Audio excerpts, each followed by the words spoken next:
My non-playoff beard to your playoff beard. Let's shift to the NFL here. What are your thoughts and what is your approach on playoff football as opposed to your regular season betting? Can you give us a little bit of secret sauce into how you go about your playoff picks? Yeah, well, we have a lot of information now, right? So my approach is, for the most part, to just stay the same. What I was doing in the regular season, not much is going to change. It's really tough. So if there is one change, I probably would suggest it's to flush the highlight reel that you have in your mind of each team, because we've seen a lot of great plays from each team, right? You got to flush it and forget that the playoffs is a completely new season. And just look at the big picture. When I look at the big picture, there are a couple of stats that I kind of key in on that help me identify who teams really are. And that's stuff like yards per play and third down conversion percentage. You look at that kind of stuff and you can really figure out who teams are at the core. And that's obviously over a large sample size for the whole season. I love that. Yards per play and third down conversion. That's why you're sharp. How about in terms of when you like to fire in the NFL week? You, of course, have closing line value. Then you have opening lines. We've already seen some lines move. I saw the Niners down to 2.5. Then it got right back to 3. Do you have any process with when you fire on playoff week? Yeah, for sure. And this is also something, you can do all season long. When the lines open up, if you like a dog, more than likely that number you're seeing is the best number that you're going to get. A perfect example would be that Bengals-Raiders line, right? I think they opened up with the Bengals 6.5-point favorites. Now it's all the way down to 5.5. So a lot of people grab that 6.5 right away.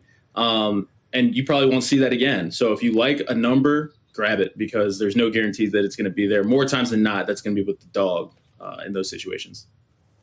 And how about division rivals dancing in the playoffs? We have the Patriots and Bills. We have the Cardinals and the Rams, both teams split in the regular season.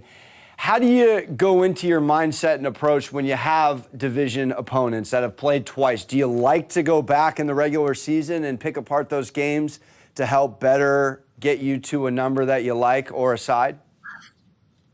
Well, it's tough because these are just those are two teams that are very familiar with each other, right? They played each other twice. Specifically, when you're looking at that Patriots-Bills game, remember one of those games was with the crazy wind and weather, and there's not a whole lot you can really take away from that one.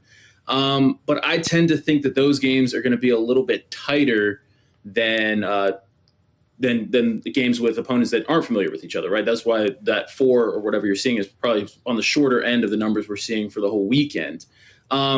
But these lines, the NFL lines, are razor sharp. So more times than not, just take the points. Take the points. And on a momentum from the end of the regular season into the playoffs, let's say the Niners, one of the hottest teams here, winning 6 of their last 8 to get in. Do you look at teams getting hot at the right time? And we know the history of the wild card team that makes the run in the Super Bowl. I don't know if this season's a little different for you, but how much are you looking at teams, even the Raiders on a 4-game winning streak to wrap it up, going into the playoffs? Yeah, I don't really pay too close attention to momentum. Me personally, I don't really believe in momentum. It's just a personal thing. But, it's the playoffs. Everyone's 0-0, right? What I tend to look at when it's playoff time is coaches and quarterbacks. More times than not, the teams with the better coaching and the better quarterback are going to handle business in the playoffs when it really matters. And on an underdog note, a wild card, if you will, this weekend, wild card weekend, one of the best weekends in NFL for many and for bettors. Do you see any upsets? If you were to put your money on any team to outright win, or if you don't like any upsets, do you at least like a dog with points? Yeah, I haven't bet it yet, but I really like the Cardinals. The Cardinals have been great on the road this season and actually have been incredible as road underdogs. 6-0 this season as road dogs. I'm somewhat concerned about that Cardinals offense without DeAndre Hopkins, but I just don't trust Matt Stafford and the Rams. They've really struggled this year against good teams, and the Cardinals are a really good team. Matt Stafford yet to win a playoff game as well. A little pressure going into that one.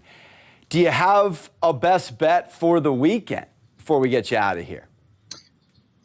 Yeah, the Cardinals would probably be my best bet, but another underdog that I really like the Niners. I don't know if it's going to make to the window yet for me. But this is a Niners team that is averaging 6.1 yards per play. I think that's first in the league. And I think they're going to be able to run all over the Cowboys. I don't know if their defense is going to be able to stand up. So maybe the over is the play in that game. I believe it was at 51. So maybe the over is the play, but that's another play that I really like aside from the Cardinals.